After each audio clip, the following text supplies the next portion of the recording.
परिचय। यह पूल खेल की मेज है। जब गेंद पर छड़ी से मारा जाता है, यह एक निश्चित दूरी तय करती है और धीरे धीरे रुक जाती है। ऐसा क्यों और कैसे होता है? इन प्रश्नों का उत्तर ज्ञात करने के लिए आइए पाठ शुरू करें। उद्देश्य। इस पाठ के अंत में आप निम्न करने में सक्षम हो जाएंगे। घर्षण को परिभाषित करना, समतल व खुरदरी सतहों का चित्रण करना, घर्षण के प्रकारों का वर्णन करना,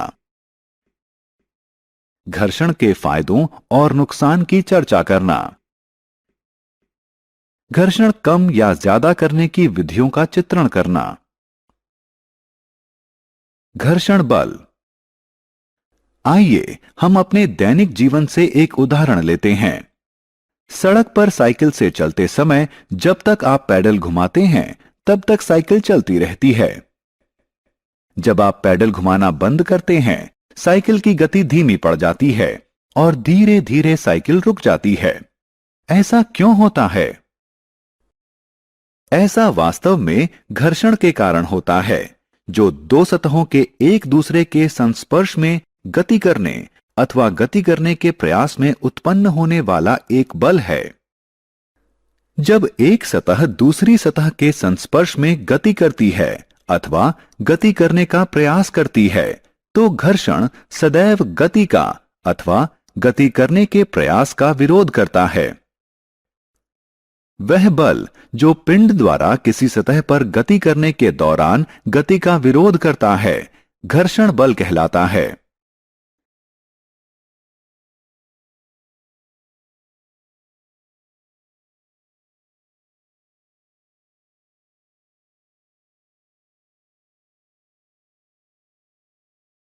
घर्षण निर्धारित करने वाले कारक। घर्षण दोनों सतहों की बनावट पर निर्भर करता है।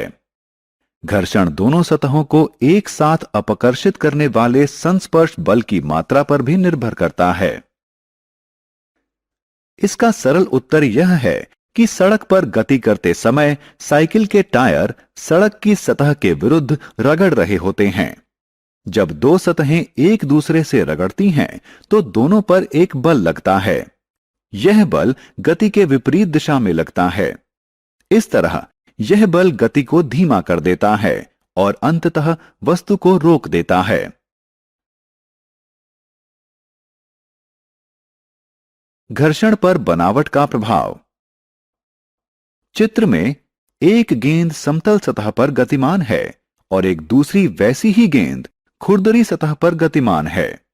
जैसा कि आपने यहां देखा कि दो अलग अलग सतहों पर दोनों गेंदों ने एक समय पर समान बल के साथ समान रूप से गति करना शुरू किया था, लेकिन जो गेंद समतल सतह पर गतिमान थी उसने अधिक दूरी तय की और जो गेंद खुरदरी सतह पर गतिमान थी वह कम दूरी तय कर पाई। इससे पता चलता है कि संस्पर्श करने वाली समान सतहों पर समतल सतह की तुलना में खुरदरी सतह अधिक बल लगाती है। इस उदाहरण से सिद्ध होता है कि घर्षण संस्पर्श करने वाली सतहों की बनावट पर निर्भर करता है। समतल और खुरदरी सतहें। कुछ सतहें समतल होती हैं और कुछ खुरदरी। कुछ कम खुरदरी होती हैं और कुछ अधिक खुरदरी। यहां तक कि कुछ समतल सतह में भी कुछ खुरदरापन होता है। उदाहरण के लिए, जब हम एक रेगमाल को दूसरे पर रगड़ने का प्रयास करते हैं तो गति निर्बाध रूप से नहीं होती है, जिसका अर्थ है कि खुरदरी सतह की इंटरलॉकिंग के कारण वहां घर्षण है। लेकिन जब हम सादे कागज को दूसरे सादे कागज पर रगड़ते हैं तो यह रेगमाल की तुलना में आसानी से हो जाता है। अर्थात रेगमाल का खुरदरापन सादे कागज की तुलना में अधिक होता है। अतः हम कह सकते हैं कि घर्षण सतहों के खुरदरेपन के कारण उत्पन्न होता है। सतहों के खुरदरेपन पर निर्भर करते हुए घर्षण बल की मात्रा कम या ज्यादा होती है।